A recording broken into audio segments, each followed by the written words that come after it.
Remember when we hit 21, it's like, wow, you're 21.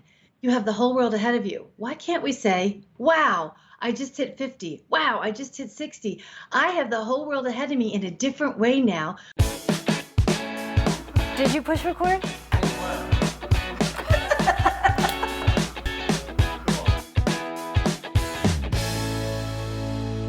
Thanks again for tuning into Our Second Act with Paige and Silka. For your second act of life. Hey, Silka. Hi, Paige. Well, talking about for your second act of life, that is really the topic today, meaning none of us are really prepared for midlife. And I think women in particular, and you know, we have lots of men listening, chime in on this, but we feel not only unprepared for midlife, but we almost want to crawl into a shell. And we've heard those exact words, those sentiments. You know, now that I'm 50, so many things have changed. My life is changing, my body is changing, my career, kids, whatever. What do I do? Yeah. You know, I kind of equate it to when we're growing up and we live with our parents, and then we finally get out in the world and we're all excited. We're not quite sure what to do. And, you know, 20-year-olds get to a spot where they're stumped. What do I do? How do I do this? It's the same thing at 50. If you think about it of, wait a minute, I've never been here before. What do I do? So, you know, we get to certain ages where it's, I've never been here before. This feels different. I'm having different emotions. My career has changed. My kids have moved out, or I realized, you know, I'm never going to have a family, or someone has died, or my friends have moved away, or I've moved away. Like the stability, or the, shall I say, the figment of your imagination of the stability that you think you had doesn't feel that way again. So, you know, I'd like to kind of say people go through this at every age. It just looks different. So here we are after 50 going, well, what do I do now? Because society as a norm says, well, you can retire at this age. And, you know, what are you going to do? We don't, you know, we can't pay as much for all of your wisdom. So what do you do with the wisdom? Well, you know, you're sagging, you're not looking the same. So you got some plastic surgery. And, you know, oh my God, now I'm out in the dating world. And what do I have to say? So all of this crap comes down to one thing in Paige's eyes, in Paige's perspective. And it's, you have to just go within. All of the answers you will ever need and want are within. And it's really searching, okay, I'm at this age. What do I want to shift? What do I need to release? What do I need to feel that I haven't felt before? Maybe past griefs, past traumas, or maybe I'm going through something right now. It's the same thing at every other age, but it's just magnified more because of what this cultural and societal norm says. This is what you do when you're after 50. So I'm going to pause there for a second, Silka, and see what you think about any of that. Well, I think the point for me anyway on this segment, or what we'd like to get across, is that, you know, we don't want you to go in that shell. We don't want you to feel like that. And believe me, I felt it. That's why I thought this was so, you know, just reading those words in comments and on some other articles, it just really hit me. I get it. We all go through it. Yeah, we don't want that. You know, we want to focus on living life to the fullest and creating a new life, reinventing life. And, you know, what are some steps we can take when we feel that we're falling into the shell or just want to pull the covers over our head? What are some things you can do in the moment to snap yourself out of it? Well, first, whether someone agrees with this or not, it's okay to pull the covers over your head. It's okay to feel like you're, you know, grasping at straws, or you're down, or something's happened and you're crying. You gotta sit in that and feel all of that. Now, of course, if it keeps going on day after day for months or months, there's something really wrong, and you need professional help. But you got to have that time to do and feel what's going on, and then work with somebody about what's happening. Also, just remember, kind of look at, and it's going to sound odd, remember when we hit 21, it's like, wow, you're 21. You have the whole world ahead of you. Why can't we say, wow, I just hit 50. Wow, I just hit 60. I have the whole world ahead of me in a different way now, where I have more wisdom. I can figure things out more. I trust myself more. I have more authenticity about who I am. I'm going to speak up more. Like, think of all of the more wows we have after 50 that we didn't have at 21. Yeah. Well, and I've heard people say, but yeah, but we only have so many years left. Ah, You never know how many years. you don't know. And, I thought about this today, that if you think about it, we are always terminal. We're always terminal. Life is terminal. Yes. So you don't know, am I going tomorrow? Am I going 10 years? You don't know.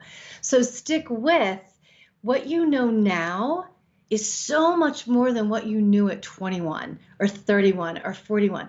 So start to expand on, okay, let me first write down, what do I know?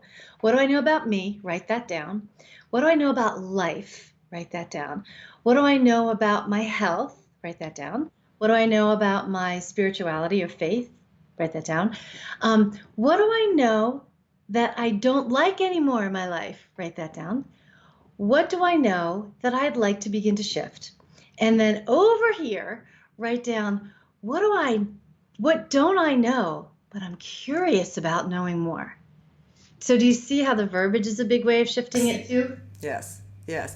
And one, what came up for me when you were talking about this, and I've mentioned this on some other program, but one of the big shifts when I turned 50, and when my whole life changed, one of my friends, her son was graduating from college, and he got into, or not graduating from college, a high school, going into college, and got accepted by an Ivy League school or something. And and she was so excited, and I remember looking at her and saying, Joan, God, wouldn't it be great to have your a clean slate and just start again? And she looked at me and said, Silka, every day is a clean slate.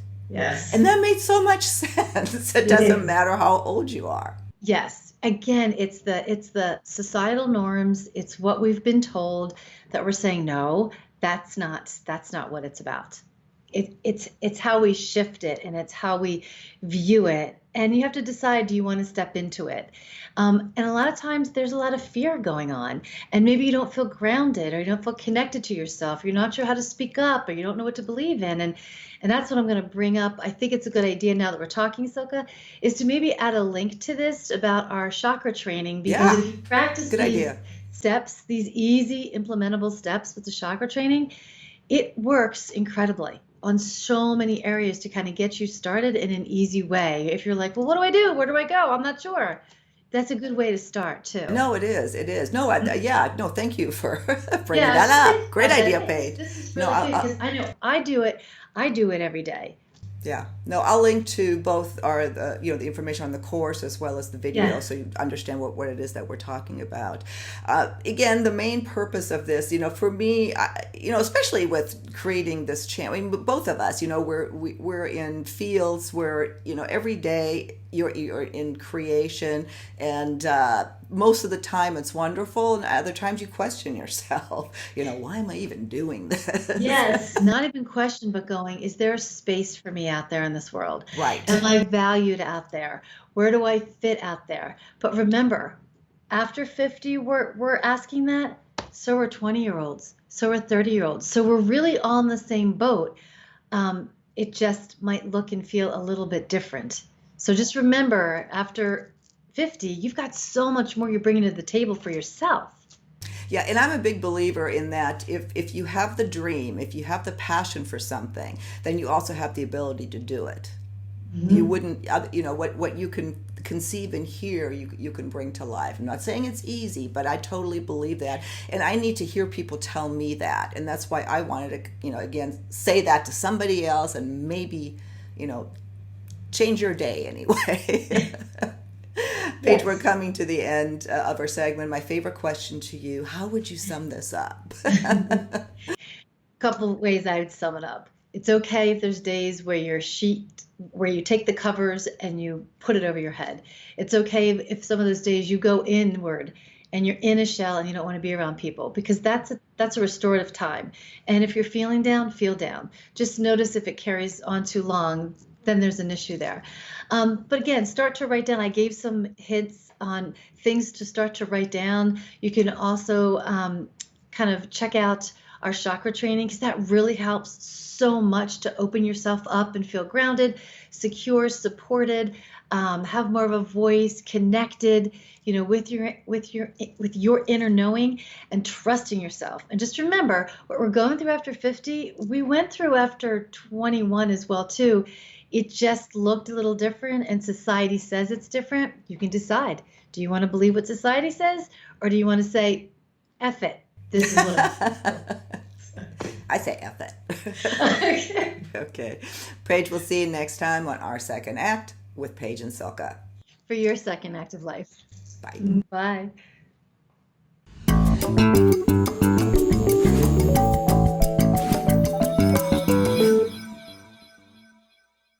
Thanks so much for watching. If you haven't already done so, please be sure to subscribe to our channel. The button is right here. Click right on through to YouTube, and when you see the little bell next to the subscribe button, hit that too. It'll notify you every time we launch a new video. See you next time.